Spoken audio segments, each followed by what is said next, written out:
começando mais uma edição do Encontro do Vagão. Hoje estamos com dois ilustres convidados, o senhor historiador João Vitor Gever. Olá, bom dia. Bom dia.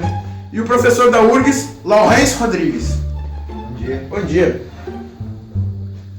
Eles irão nos falar sobre o senhor Padre Antônio Vieira. Vamos lá. Conte-nos mais sobre quem é o Padre Antônio Vieira.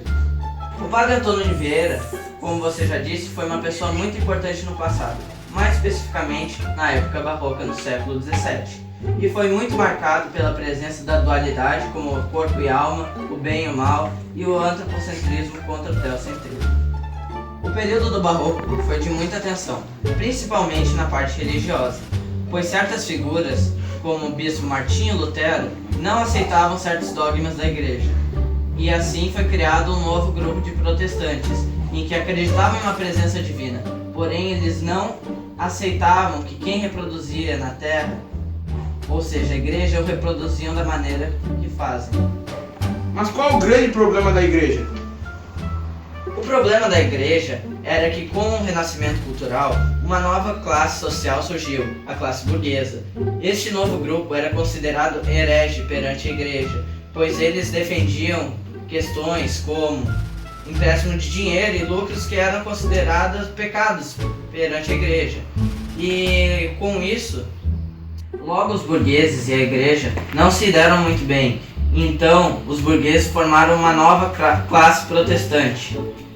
A igreja também estava passando por inúmeros problemas internos, como corrupção, venda de indulgências, descrédito dos seus pregadores, entre outros. E para trazer à tona esses diversos problemas, Martinho Lutero escreveu livros, As 95 Teses de Martinho Lutero. Ele conseguiu um apoio muito grande da burguesia e criou com isso a religião protestante luterana para tentar uma reforma religiosa. Em contrapartida, a igreja precisava responder de alguma maneira essa nova religião. E o que a igreja fez para lutar contra os protestantes? A igreja deu a origem à Contra-Reforma para reconquistar os seus fiéis, e algumas das medidas para reagir a isto foi a criação do Concílio de Trento, para discussão de propostas que seria feita para começar essa Contra-Reforma contra os protestantes. E uma delas era a volta da Santa Inquisição, para vigiar, punir, perseguir e prender aqueles que são protestantes, ou seja, eles iam fazer um regime de terror contra quem não era católico. E também foi definido o índice dos livros proibidos, que eram livros de conhecimentos científicos. Com isso, inúmeros pensadores como René Descartes, Galileu Galilei foram barrados pela igreja e não puderam expor o seu conhecimento. Naquele momento do barroco, a Europa estava dividida em duas partes. A parte jesuítica, composta principalmente por Espanha, Portugal e Itália, e a parte reformista, composta principalmente por Alemanha, Inglaterra e Holanda. Nessa segunda corrente se instalaram novas religiões, como a anglicana, a luterana, a calvinista. Mas, para a Igreja Católica responder a essas novas religiões, a Companhia de Jesus contava com um dos maiores nomes da literatura barroca, o Padre Antônio Vieira. Para falarmos mais sobre Antônio Vieira, vamos lá com o nosso repórter Aislan Viçosa. Quem está com você aí, Aislan? Estamos aqui hoje com Douglas Carvalho, que vai nos falar sobre o Padre Antônio Vieira e suas características. Bom dia. Sobre o padre, eu sei que ele é bastante importante para a escola literária barroca. E sei que ele também faz bastante críticas sociais e políticas. E com seus sermões, sendo que seu sermão mais importante é o sermão da 60ª. Faz bastante críticas aos pregadores. Obrigado. Muito obrigado, Douglas Carvalho, mais uma vez com o Rocha Lima no estúdio. Certo, Aislan. Logo mais voltaremos com você. Agora entrevistaremos Laurence Rodrigues. Certo, Laurence. O que você tem nos a dizer sobre o Padre Antônio Vieira? Bom, na época do Barroco, os textos apresentavam como característica a dualidade, valores subjetivos, figuras de linguagem e pensamentos, com palavras como antítese, paradoxos, metáforas, entre outros. Também era composto por pensamento racional, ideias mais complexas, versões sintáticas e os silogismos. Nessa época, o Barroco se dividia em duas correntes: o cultismo, caracterizado por poesias e jogo de palavras. As antíteses apresentavam como referência Gregório de Matos Guerra. A segunda corrente, que era o conceituismo, caracterizada por textos em prosa, jogos de ideias, apresentando raciocínio lógico. Essa corrente tinha como referência o padre Antônio Vieira. E como era a vida de Antônio Vieira? Vieira nasceu em 1608, foi em Lisboa. Em certo momento, Antônio Vieira ataca diretamente os reis e os nobres, dizendo que os reis são cúmplices dos ladrões. São os nobres, pois os reis conseguem mascarar no discípulo, também defendem seus companheiros. Assim irão para o inferno junto com os ladrões. Nesse sermão, Vieira tratou muito do aspecto sociopolítico da sociedade barroca da época. Grande no desenvolvimento de textos em prosa do barroco. E agora que você já falou sobre a vida dele, conte-nos mais sobre como eram os textos dele. Vieira escreveu muitos textos sobre profecias, cartas e sermões. Um destaque maior para o último, no qual ele escreveu cerca de 200, sendo os mais famosos o Sermão da Sexagésima, Sermão do Bom Sucesso das Armas de Portugal contra as de Holanda, Sermão do Bom Ladrão e Sermão de Santo Antônio aos Peixes. Os sermões de Antônio Vieira são constituídos por 3 partes: o exórdio, o desenvolvimento e a peroração. No exórdio, o padre introduz que ele irá tratar o seu sermão contando uma tese. No desenvolvimento, Vieira justifica sua tese trazendo argumentos para comprová-la, e na peroração ele traz uma conclusão do sermão e encerra. Os sermões de Antônio Vieira são caracterizados pela presença de ironia, críticas e provocação. Como o nosso interessado falou, o mais famoso sermões é da Sexagésima, no qual o padre Antônio Vieira prega que o grande motivo para que ocorra a diminuição da fé cristã são os próprios pregadores como ele. Ao dizer isso, ele traz diversos argumentos para justificar a sua tese, e com base nisso ele cria o seu sermão mais famoso. Mas como e por que o padre afirma que o problema da expansão da fé cristã está nos pregadores? Bom, Antônio Vieira começa o sermão dizendo que no dia do julgamento Deus irá avaliar os pregadores por quanto cada pregador espalhou a fé cristã, e também pelas distâncias que foram atravessadas para espalhar essa fé. Com isso, o padre já começa seu sermão criticando os pregadores, mas não afirma que eles são um grande motivo pela falha da expansão da fé cristã. No terceiro capítulo do sermão, Antônio Vieira afirma que os pregadores são um grande problema e justifica sua teoria dizendo que a palavra de Deus nunca será errada. Sendo assim, o problema não está na palavra divina. Os ouvintes também não podem ser problema, pois desde que empregada, a fé cristã nascerá no ouvinte.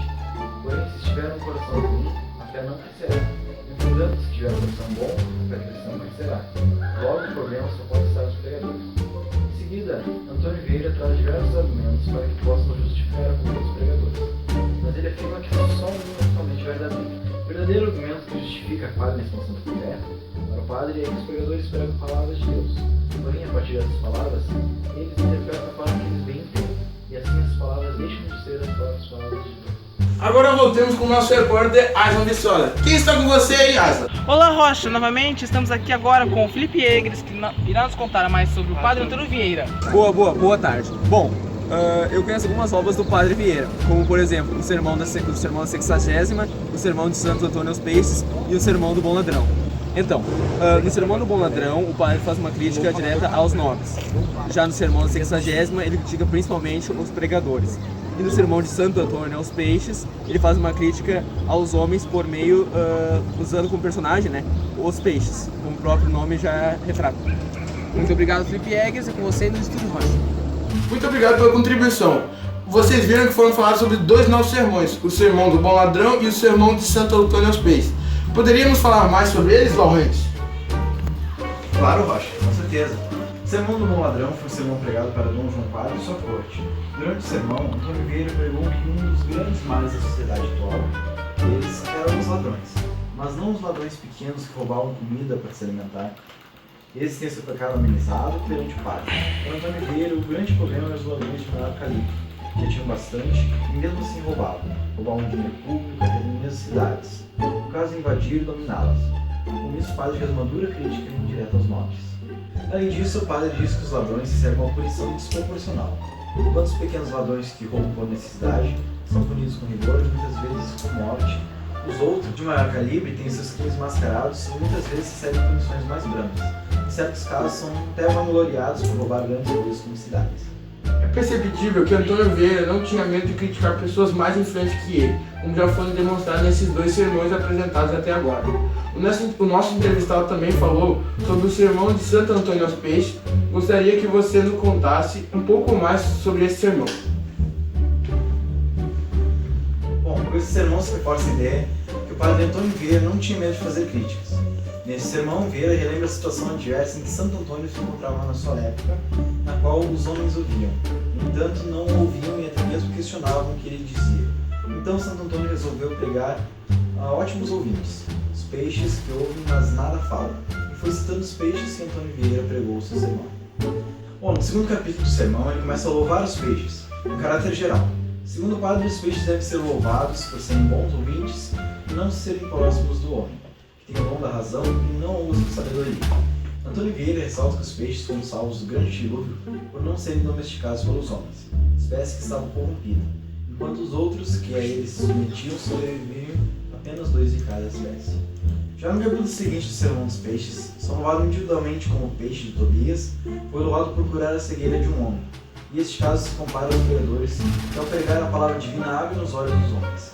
Ele também fala sobre o peixe de 4 olhos, que era muito precavido. Ele possuía 2 olhos para cuidar dos perigos acima do mar e 2 olhos embaixo para cuidar do fundo do mar. E segundo Vieira, assim devem ser os homens cuidando do céu e do inferno. Pelo visto, o padre gostava muito dos peixes. De fato, mas como todas as espécies têm seus problemas, os peixes não são diferentes. Em seguida, o padre Antônio Vieira começa a repreender os peixes de forma geral, ou seja, começa a expor seus problemas.